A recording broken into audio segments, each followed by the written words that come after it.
daleen ak jàmm ci seen bii di Makane bi TV Makane bi TV di leen indi ay information yu wér te wóor ca tàng ba di la wax ne kat nga daal di abonné bés cloche de notification bi pour vidéo bu dugal rek ngeen mën cee jot. Badija waaw bismillah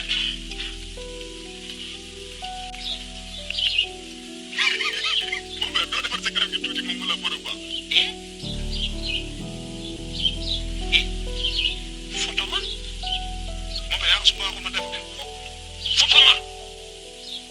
li ma def sama kanam concerné wu la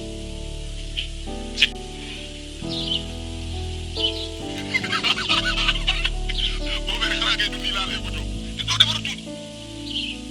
mais yow c'est toi qui paye ou c'est moi qui paye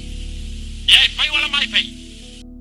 photographe bii doon photo kii nga xamante ni moo di Sanekh xaw tuut mu niroo problème ak kii nga xamante ni moom la El Hadj Diouf bëggoon mu photo ko ndax moom mii nag di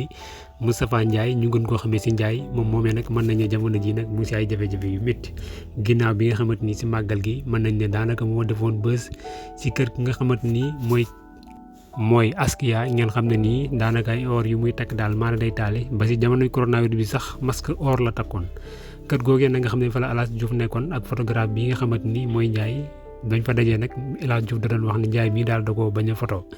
ba tax na Ndiaye moomee nag mën nañ ne tey jii daal si xibaar yi ñu jot nee nañu moom daal dañ koo mujjee daal di jàpp ndax nag photo gi mu bañoon a photo ki nga xamante ni moo tamit daal El Hadj Diouf mu nekk nag loo xamante ni loolu ñu naan nopp daloo dina waaye tey jii nag nopp daloo dina loolu Sanekh doon wax ndax yaay fay wala maay fay waaye El Hadj Diouf mii nag mel nañ ni tey jii nag